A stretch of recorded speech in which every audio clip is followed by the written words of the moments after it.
ദൈവത്തിലുള്ള യഥാർത്ഥ ജീവിതം പോഡ്കാസ്റ്റിലേക്ക് സ്വാഗതം. ഇന്നും നമ്മോട് സംസാരിക്കുന്ന ദൈവത്തിന്റെ വാക്കുകൾ ഇവിടെ നാം ശ്രവിക്കുന്നു. വരൂ, ദൈവത്തെ കൂടുതലായി അറിയുവാനും അവിടുന്നുമായി ഗാഠമായ ഒരു വ്യക്തിബന്ധത്തിലേക്ക് പ്രവേശിക്കുവാനും ഇതാ നിങ്ങളെ ക്ഷണിക്കുന്നു. എപ്പിസോഡ് 48. 1/10/1987 പ്രഭാതം. ഇന്ന് രാവിലെ മേക്കപ്പ് സാധനങ്ങൾ വിൽക്കുന്നതിനായി എൻ്റെ അടുക്കൽ ഒരാൾ വന്നു. അത് ആവശ്യമില്ലാത്ത സാധനങ്ങളായിരുന്നു, കൂടാതെ സമയം നഷ്ടം വരുത്തുന്നതും. അവളെ എൻ്റെ അടുക്കിലേക്ക് അയച്ചത് എൻ്റെ സ്നേഹിതയായിരുന്നു. കുഞ്ഞെ, ഞാൻ നിന്നെ അളവില്ലാത്ത വിധം സ്നേഹിക്കുന്നു. ഞാൻ നിനക്ക് ഏറ്റവും പ്രിയപ്പെട്ടവനാണ്. വസൂല, എന്തുകൊണ്ടാണ് നീ എന്നിൽ നിന്ന് പിന്തിരിയുന്നത്? നീ എന്നിൽ നിന്ന് പിന്തിരിയരുത്. ഈ സമയത്ത് യേശുവിന്റെ ഹൃദയം സ്നേഹത്താൽ കത്തിജ്വലിക്കുന്നതായി എനിക്ക് അനുഭവപ്പെട്ടു.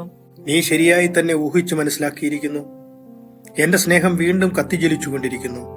എന്റെ സ്നേഹം കത്തിജ്വലിച്ചിരിക്കുമ്പോൾ ഞാൻ കൂടുതലായി സ്നേഹം ആവശ്യപ്പെടുന്നു. നീ എനിക്ക് വേണ്ടി മാത്രം ജീവിക്കണമെന്ന് ഞാൻ ആഗ്രഹിക്കുന്നു. നിന്റെ ദൃഷ്ടി എന്റെ മേൽ ഉറപ്പിക്കണമെന്ന് ഞാൻ ആഗ്രഹിക്കുന്നു.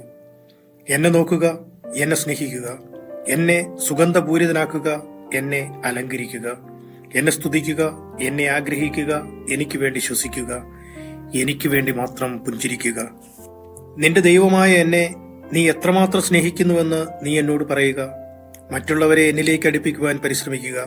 എന്റെ ശമിക്കാത്ത ദാഹം ശമിപ്പിക്കുക. വസൂല, ഞാൻ ദാഹാർത്തനാണ്. ഞാൻ മനുഷ്യർക്ക് വേണ്ടി ദാഹിക്കുന്നു. വസൂല, നീ എന്തിനാണ് എതിരാളികളെ എന്റെ അടുക്കിലേക്ക് കൊണ്ടുവരുന്നത്?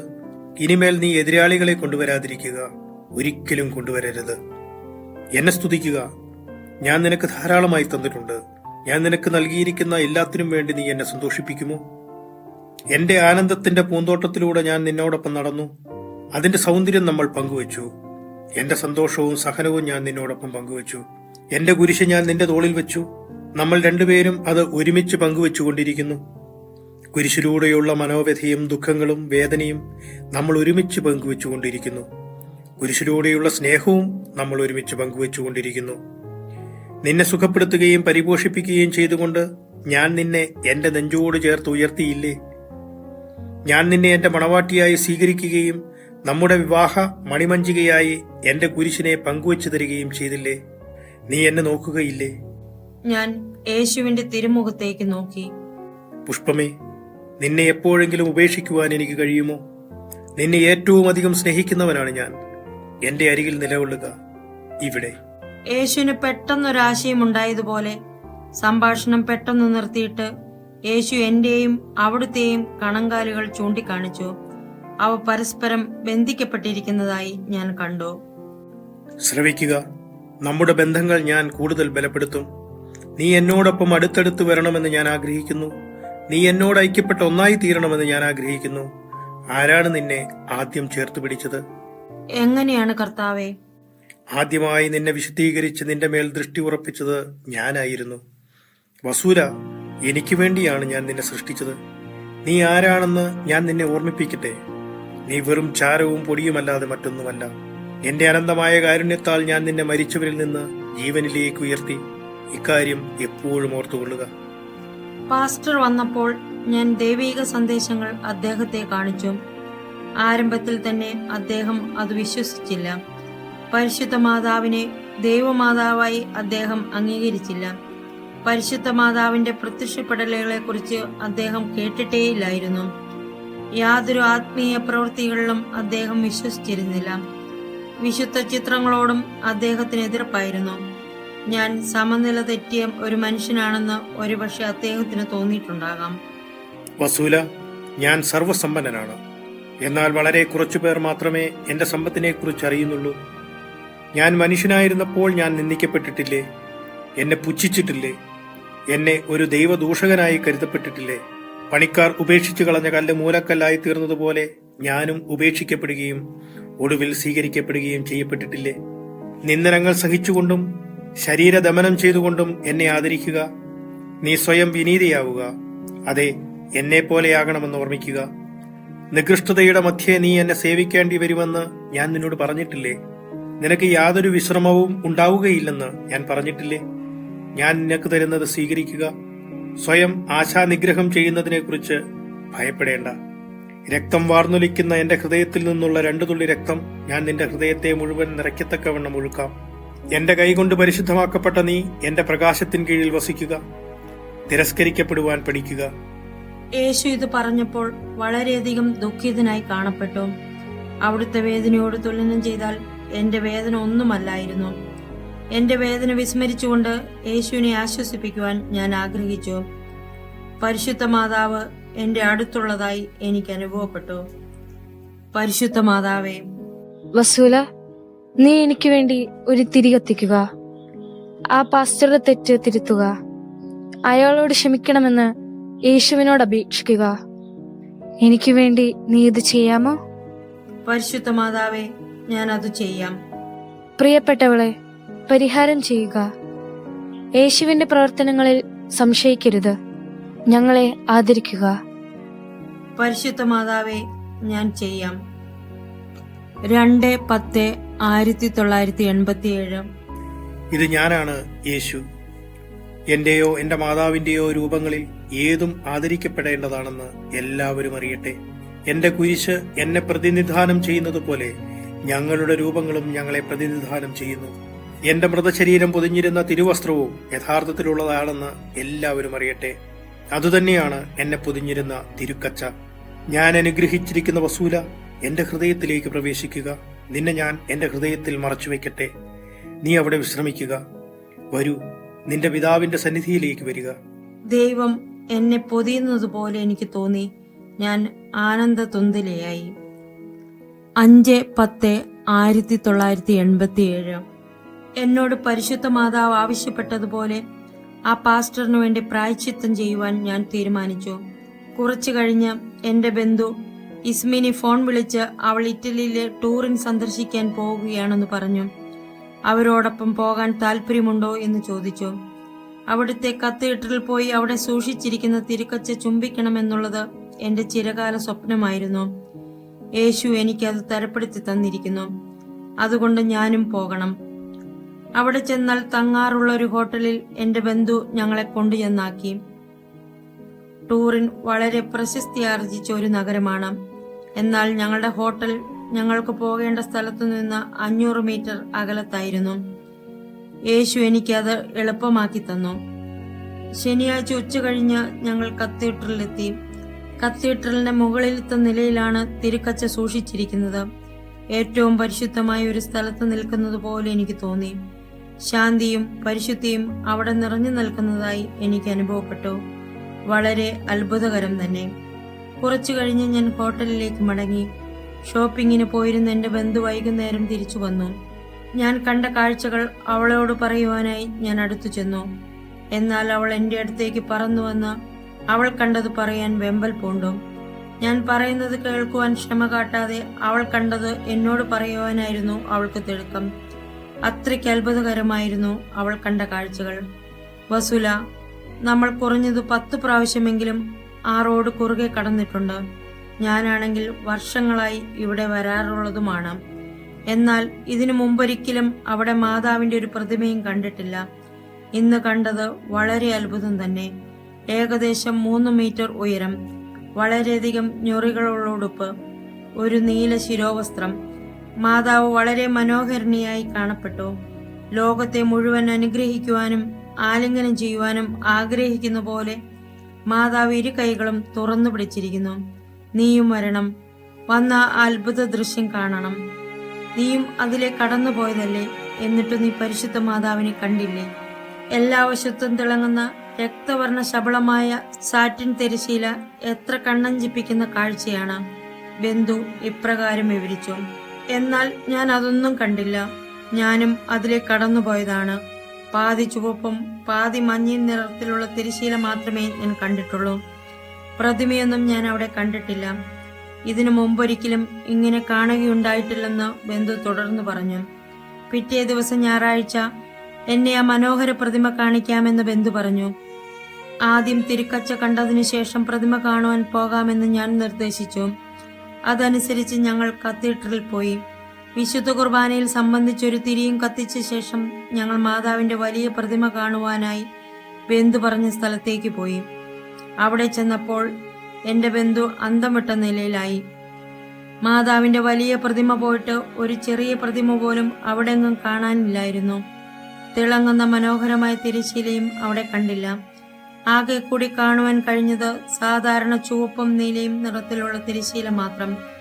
എന്താണ് സംഭവിച്ചിരിക്കുന്നതെന്ന് എന്റെ ബന്ധുവിന് പിടികിട്ടിയില്ല. എന്നാൽ എനിക്ക് സംഗതി പിടികിട്ടി. ആ തിരശ്ശീലയ്ക്ക് താഴെയായി അകത്തേക്കൊരു വാതിലുണ്ടായിരുന്നു. അവൾ അത് തള്ളി തുറന്നു. അതിനകം ഒരു പള്ളിയായിരുന്നു. ഞാൻ പറഞ്ഞു, നമ്മളെ ഇതിനു വേണ്ടിയാണ് മാതാവ് ടൂറിലേക്ക് കൊണ്ടുവന്നത്. നീ കണ്ട മനോഹരമായ പ്രതിമ മാതാവിന്റെ നാമത്തിലുള്ള മനോഹരമായ പള്ളിയിലേക്ക് നമ്മളെ ആകർഷിക്കുവാൻ മാതാവ് കാണിച്ചതാണ്. ഒരു മെഴുകുതിരി കത്തിച്ചുകൊണ്ട് പാസ്റ്ററിന്റെ വാക്കിനു വേണ്ടി പ്രായശ്ചിത്തം ചെയ്യുവാനും മാതാവ് നമ്മോട് ആവശ്യപ്പെടുന്നു. ഞങ്ങൾ പള്ളിയിൽ പ്രവേശിച്ചു. മനോഹരമായ ഒരു ദേവാലയം. അപ്പോൾ വിശുദ്ധ കുർബാന നടക്കുകയായിരുന്നു. വിശുദ്ധ കുർബാന കഴിയുന്നതുവരെ ഞങ്ങൾ അവിടെ തങ്ങി. വിശുദ്ധ കുർബാനയ്ക്ക് ശേഷം ഞങ്ങൾ മുന്നോട്ട് നീങ്ങി. പരിശുദ്ധ മാതാവിന്റെ സുവർണ ആഭയാർന്ന ഒരു പ്രതിമ ഉണ്ണിയേശുവിനെയും കരത്തിലേന്തിക്കൊണ്ട് നിലകൊള്ളുന്നു. ഞങ്ങൾ ആ തിരുസ്വരൂപത്തിനു മുമ്പിൽ തിരികത്തിച്ചിട്ട് മുട്ടുകുത്തി നിന്ന് പ്രാർത്ഥിച്ചു, യേശുവേ, ഞങ്ങളോടും ആ പാസ്റ്ററിനോടും ക്ഷമിക്കണമേ. യേശുവേ, ഞങ്ങൾ ഈ ചെയ്തത് ശരി തന്നെയാണോ? വസൂല, അതെ, നീ വിവരിച്ചതുപോലെ തന്നെയാണ്. നിന്റെ ദൗത്യം പൂർത്തിയാക്കിയാലുടൻ ഞാൻ നിന്നെ എന്റെ പക്കലേക്ക് കൊണ്ടുപോരും. നിനക്ക് വേണ്ടി എന്റെ അന്തരംഗം ദാഹിക്കുന്നു. വസൂല, എന്റെ മാതാവിനെ ശ്രവിക്കുക. വസൂല, ഇസ്മിനിയോട് പറയുക, ഞാൻ അവളെ എപ്രകാരം സ്നേഹിക്കുന്നുവെന്ന്. അവളുടെ ശ്രദ്ധ ആകർഷിക്കുവാനും അവളെ എന്റെ ദേവാലയത്തിലേക്ക് ആനയിക്കുവാനുമാണ് എന്റെ ഈ പ്രതിമ ഞാൻ അവൾക്ക് കാണിച്ചു കൊടുത്തത്. പ്രിയപ്പെട്ടവരെ, ഞാൻ നിങ്ങളെ വളരെയധികം സ്നേഹിക്കുന്നു. പ്രിയരെ, ഞങ്ങളെ ബഹുമാനിക്കുക. നിങ്ങളുടെ സഹോദരങ്ങൾക്ക് വേണ്ടി പരിഹാരം ചെയ്യുക. നിങ്ങൾ എല്ലാവരുടെയും വളരെ അടുത്തു തന്നെയുണ്ടെന്ന് ഓർക്കുക. ഞാൻ നിന്റെ അരികെയുള്ളതുകൊണ്ട് നീ ഒരിക്കലും നിരാശപ്പെടരുത്. എപ്പോഴും യേശുവിനെ ആശ്രയിക്കുക. മകളെ, യേശുവിന്റെ പീഡാസഹനങ്ങളെപ്പറ്റി ധ്യാനിക്കുക. യേശുവിനു വേണ്ടി ജീവിക്കുക. അവനെ മഹത്വപ്പെടുത്തുക. മാതാവേ, അങ്ങയുടെയും യേശുവിന്റെയും സഹായത്താൽ മാത്രമേ ഇതെല്ലാം ചെയ്യുവാൻ എനിക്ക് പ്രാപ്തിയുണ്ടാവുകയുള്ളൂ. അങ്ങയെ ബഹുമാനിക്കുവാൻ ഞാൻ ആഗ്രഹിക്കുന്നു. ഞാൻ നിങ്ങൾ എല്ലാവരെയും സ്നേഹിക്കുന്നു. ഇസ്മിനിയെ ഞാൻ അനുഗ്രഹിക്കുന്നു. എന്റെ ദേവാലയത്തിൽ വെച്ച് അവളെയും അവളുടെ ഭർത്താവിനെയും അനുഗ്രഹിച്ചു. പരിശുദ്ധ മാതാവേ, ഞാൻ അങ്ങയെ വാഴ്ത്തുന്നു. ഞാൻ നിന്നെയും അനുഗ്രഹിക്കുന്നു. പിന്നീട്, കർത്താവെ, എന്റെ എല്ലാ തെറ്റുകുറ്റങ്ങളും വീഴ്ച താഴ്ചകളും എന്നോട് ക്ഷമിക്കണമേ. അങ്ങയുടെ സന്നിധിയിൽ അങ്ങയെ ഇങ്ങനെയെല്ലാം ദ്രോഹിച്ചതിന് ഞാൻ ക്ഷമ ചോദിക്കുന്നു. ഞാൻ നിന്നോട് പൂർണ്ണമായി ക്ഷമിക്കുന്നു. പ്രിയപ്പെട്ട കർത്താവെ, ഞാൻ അങ്ങയെ സ്നേഹിക്കുന്നു. നീ ഓരോ പ്രാവശ്യം എന്നെ സ്നേഹിക്കുന്നുവെന്ന് പറയുമ്പോൾ ഞാൻ നിന്റെ എല്ലാ നികൃഷ്ടതകളെയും അവഗണിക്കുന്നു. എന്റെ നീതിയുടെ പ്രഹരം നിന്റെ മേൽ ഉണ്ടാകാതിരിക്കുന്നതിന് ഞാൻ അതിനെ തടയുകയും ചെയ്യുന്നു. വസൂല, നീ തീർച്ചയായും വാക്കുകൾ കൊണ്ട് പറഞ്ഞറിയിക്കുവാൻ കഴിയാത്ത വിധം നികൃഷ്ടയാണ്. നീ എന്നെ സ്നേഹിക്കുന്നു എന്ന് പറയുമ്പോൾ നീ എന്റെ ക്രോധത്തെ ശമിപ്പിക്കുകയാണ് ചെയ്യുന്നത്. യേശു കർക്കശക്കാരനായി കാണപ്പെട്ടു. എനിക്ക് അവിടുത്തോട് ഭയം തോന്നി. കർത്താവെ, ഞാൻ അങ്ങയെ ഭയപ്പെടുന്നു. ഞാൻ സ്നേഹമാണ്, അതിനാൽ നീ എന്നെ ഭയപ്പെടേണ്ട. ഓ എന്റെ യേശുവേ, ഞാൻ ഇത്രമാത്രം ദുഷിച്ചവളും നന്ദിയില്ലാത്തവളും വെറുപ്പുള്ളവളും ആകരുതെന്ന് ഞാൻ ആഗ്രഹിക്കുന്നു. എനിക്ക് നിന്നോട് ദയ തോന്നുന്നു. എന്റെ ദയയാൽ എന്റെ ക്രോധം വളരെ അപൂർവമായി മാത്രമേ നിനക്കെതിരെ ജ്വലിക്കാറുള്ളൂ. കൃപയുടെ ഒരു കണിക പോലും ഞാൻ അർഹിക്കുന്നില്ല എന്നെനിക്കറിയാം. അങ്ങ് എനിക്ക് ഏറ്റവും നല്ലവനും ക്ഷമാശീലനുമാണ്. അങ്ങ് ഒരിക്കലും എന്നോട് കോപിച്ചിട്ടില്ല. എന്റെ എല്ലാ കുറ്റങ്ങളും കുറവുകളും മറന്ന് അങ്ങ് എന്നെ സ്നേഹിക്കുക മാത്രമേ ചെയ്തിട്ടുള്ളൂ. അങ്ങ് എന്നെ അത്രമാത്രം ലാളിച്ചു. വസൂല, അത്ര വലുതാണ് എന്റെ കാരുണ്യം. യേശുവേ, ഇതാ ഞാൻ. എന്റെ ദൈവമേ, ഇതാ ഞാൻ. അങ്ങേക്ക് എന്നോട് ക്ഷമിക്കുവാനും എനിക്ക് അങ്ങയെ ബഹുമാനിക്കുവാനും കഴിയേണ്ടതിന് അങ്ങയെ കൂടുതലായി സ്നേഹിക്കുവാൻ എന്നെ പഠിപ്പിക്കണമേ. കുഞ്ഞെ, നിന്നെ പഠിപ്പിക്കുന്ന നിന്റെ ദൈവിക ഗുരുവാണ് ഞാൻ. എന്റെ ക്ഷമയെക്കുറിച്ച് ഒരിക്കലും സംശയിക്കരുത്. കർത്താവെ, ഞാൻ സംശയിക്കുകയില്ല. എന്നോടുള്ള അങ്ങയുടെ കൃപയാലും എന്നോടുള്ള അങ്ങയുടെ സമീപനത്താലും എന്നെ അങ്ങേക്ക് യോഗ്യമാക്കി തീർക്കണമേ. അങ്ങയെ മഹത്വപ്പെടുത്തുവാൻ എന്നെ അനുവദിക്കണമേ. പാപത്തിൽ നിന്ന് എന്നെ തടയണമേ. പ്രിയപ്പെട്ട കർത്താവെ, എന്റെ പാപം മൂലം അങ്ങയെ നിരന്തരമായി ദ്രോഹിക്കുന്നതിൽ നിന്ന് എന്നെ തടയണമേ. എന്നെ വാഴ്ത്തുക. യേശുവെ, ഞാൻ അങ്ങയെ വാഴ്ത്തുന്നു. പിതാവേ, ഞാൻ അങ്ങയെ സ്നേഹിക്കുന്നു. എന്റെ കുരിശിന്റെ വഴിയിൽ നിന്നെ കാണുവാൻ ഞാൻ ആഗ്രഹിക്കുന്നു. യേശുവെ, അതെങ്ങനെയാണ്? എനിക്ക് ആഗ്രഹമുണ്ട്, പക്ഷെ എങ്ങനെ? ആരെന്നെ സഹായിക്കും? നിരാശ കൊണ്ട് എന്റെ കണ്ണു നിറഞ്ഞു. എന്റെ മാതാവിനെ പറ്റി പറയുന്ന നിന്ദനങ്ങൾ നീ കേൾക്കുന്ന സമയം വരെ നിന്റെ കണ്ണുനീർ നീ സൂക്ഷിച്ചു വെക്കുക. യേശുവെ, എന്നെ സഹായിക്കണമേ. മകളെ, എന്നെ ആശ്രയിക്കുക. നിന്നെ പഠിപ്പിക്കുവാൻ എന്നെ അനുവദിക്കുക. നിന്റെ ഇപ്പോഴുള്ള വിധേയ സ്വഭാവത്താൽ എന്നെ സന്തോഷിപ്പിക്കുക. എന്റെ അടുക്കിലേക്ക് വരിക. ഞാൻ നിന്നെ സ്നേഹിക്കുന്നു. യേശുവെ, ഞാൻ അങ്ങയെ സ്നേഹിക്കുന്നു. എന്റെ അജ്ഞതയുടെ മേൽ കരുണയുണ്ടാകണമേ. എനിക്ക് നിന്നോട് കരുണയുണ്ട്. എന്നെ സന്തോഷിപ്പിച്ചുകൊണ്ട് ഇപ്രകാരം പറയുക: കർത്താവെ, എന്നെ അങ്ങയുടെ ബലിവസ്തുവാക്കി മാറ്റണമേ. അങ്ങയുടെ ജ്വലിക്കുന്ന സ്നേഹത്തിന്റെ ബലിവസ്തു. അങ്ങയെ ആരാധിക്കുവാൻ, അങ്ങയെ മാത്രം ആരാധിക്കുവാൻ ഞാൻ ആഗ്രഹിക്കുന്നു. അങ്ങയുടെ കുരിശിൽ കിടന്നുകൊണ്ട് ഒരിക്കലും ഇടം വലം നോക്കാതെ അങ്ങയെ ആരാധിക്കുവാൻ ഞാൻ ആഗ്രഹിക്കുന്നു. അങ്ങയ്ക്ക് വേണ്ടി മനുഷ്യരെ നേടിക്കൊണ്ട് അങ്ങയുടെ ദാഹം ശമിപ്പിക്കുവാൻ ഞാൻ ആഗ്രഹിക്കുന്നു. ഞാൻ അങ്ങയുടെ സ്നേഹത്തിന്റെ ബലിവസ്തുവായിരിക്കും. ഞാൻ അങ്ങയെ സ്നേഹിക്കുന്നു. ഇപ്രകാരം പറയുക. ഞാൻ അപ്രകാരം പറഞ്ഞു. വസുല, ഇനിമേൽ നീ ഒരിക്കലും എന്റെ ഹൃദയത്തിൽ നിന്ന് വിട്ടുപോവുകയില്ല. വസൂല, നിനക്ക് തിരഞ്ഞെടുക്കാം. ഒന്നുകിൽ നിന്റെ ജീവിതം, അല്ലെങ്കിൽ ഒരു ബലിവസ്തുവിന്റെ ജീവിതം. യേശുവെ, അങ്ങയെ വിട്ടുപിരിയുവാൻ ഞാൻ ആഗ്രഹിക്കുന്നില്ല. അങ്ങയോടൊപ്പമായിരിക്കുവാൻ, അങ്ങയുടെ പാർശ്വത്തിലായിരിക്കുവാൻ ഞാൻ ആഗ്രഹിക്കുന്നു. നീ നന്നായി തന്നെ തിരഞ്ഞെടുത്തിരിക്കുന്നു. നീ എന്നോട് സാദൃശ്യപ്പെട്ടിരിക്കും. എന്റെ സ്നേഹത്തിന്റെ ഒരു ബലിവസ്തുവായി തീരുക. എന്റെ പ്രകാശത്തിൽ നീ തഴച്ചു വളരണം. യേശുവെ, നന്ദി. ഞാൻ അങ്ങയെ വാഴ്ത്തുന്നു. അങ്ങ് എനിക്ക് നൽകിയിട്ടുള്ള എല്ലാ അനുഗ്രഹങ്ങൾക്കും എന്നോടുള്ള അങ്ങയുടെ അനുകമ്പയ്ക്കും നന്ദി. മകളെ, എന്റെ സമാധാനം നിന്നോടുകൂടി ഉണ്ടാകട്ടെ. എന്റെ സാന്നിധ്യം ഒരിക്കലും മറക്കരുത്. നിന്നിൽ വിശ്രമിക്കുവാൻ എന്നെ അനുവദിക്കുക. എന്തെന്നാൽ നീയാണ് എന്റെ ഭവനം. യേശുവെ, അങ്ങ് എന്നെ സന്തോഷിപ്പിക്കുന്നു. ഞാൻ അങ്ങിൽ നിന്ന് പഠിക്കുന്നു.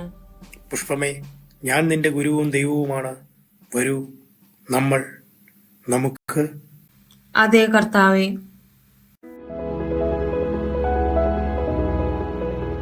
നിങ്ങൾ കേട്ടത് ദൈവത്തിലുള്ള യഥാർത്ഥ ജീവിതം പോഡ്കാസ്റ്റ്. അടുത്ത എപ്പിസോഡിൽ വീണ്ടും കണ്ടുമുട്ടുമ്പോഴേക്കും അവിടുത്തെ കരുണാദ്ര സ്നേഹത്തിൽ ഒരു പടി കൂടെ ആഴപ്പെടാൻ ഇടവരട്ടെ.